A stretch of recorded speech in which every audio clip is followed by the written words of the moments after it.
ইরানে আটকে রয়েছে দেগঙ্গার ঢালিপাড়ার 11 জন পড়াশোনার জন্য গিয়ে আটকে পড়েছেন সেখানে। আর 3 পরিবারের 11 জন ইরানে আটকে। খাওয়া দাওয়ার সমস্যা ক্রমশ বাড়ছে।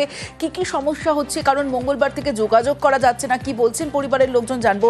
আমার সঙ্গে জিয়াউল আলম রয়েছে। জিয়াউল, দেখো, দেগঙ্গার 84 গ্রামের ঢালিপাড়া থেকে প্রায় 30শে মে প্রায় 11 জন সদস্য তারা গেছিলেন ধর্মীয় স্থান এবং ওখানে পড়াশোনা করার জন্য, অর্থাৎ আরো আগে গেছিলেন। কিন্তু তাদের 18 তারিখে অধিকাংশই ফেরার কথা ছিল, কিন্তু 18 তারিখ 17 তারিখের পর থেকে কিন্তু তাদের আর কোনো রকম যোগাযোগ করা যাচ্ছে না।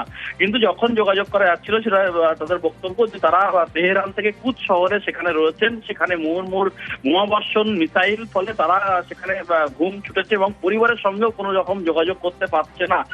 চরম সমস্যায় রয়েছেন। তার কারণ লাস্ট যখন কথা হয় তখন অর্থাৎ সেখানে খাওয়া দাওয়া ঠিক মতন হচ্ছে না, ফলে মুহুর্মুহু বোমা পড়ছে, ভয়ে রয়েছেন এবং পরিবারকে জানিয়েছেন। ফলে ইতিমধ্যেই পরিবারও কিন্তু একাধিক রাজ্য এবং কেন্দ্র সরকারকে দুজনকেই জানিয়েছেন। তার কারণ তারা দ্রুত যাতে এই দেশে ফেরা হয়, তার কারণ 16 তারিখে ফেরার কথা 18 তারিখে ফেরার কথা থাকলেও 17 তারিখ থেকে কোনো রকম যোগাযোগ করা যাচ্ছে না।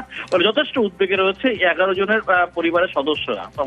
বেশ, বাবা মা যেন তাড়াতাড়ি বাড়ি ফিরে আসে, ওরা অসুস্থ, আমার মা বিরাট অসুস্থ। এমনি শেষ কবে কথা হয়েছিল মার সাথে, বাবার সাথে? কালকে কথা হয়েছিল, তারপরে কোনো কথা হয়নি। ওই ওখানে বোম পড়ছে, গুলি পড়ছে, ওই কথা হয়েছে, তারপরে কোনো কথা হয়নি।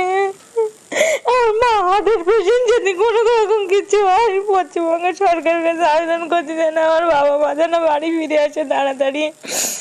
10 থেকে 11 জনের মতো আছে। সবাই কি তীর্থস্থানে গিয়েছে নাকি? তীর্থস্থানে এনারা 5 জন গিয়েছে, আর পড়াশোনার উদ্দেশ্যে আছে আর 5 জনের মতো। খাওয়া দাওয়াটা তো অসুবিধা হচ্ছে, আবার সব থেকে বড় অসুবিধা হচ্ছে ওনার লেনদেনে সেরকম কন্ডিশন নেই যে অন্য কোনো অ্যাম্বাসাডার ধরে আসবে, কারণ তারাও সেরকম রিস্ক নিচ্ছে না।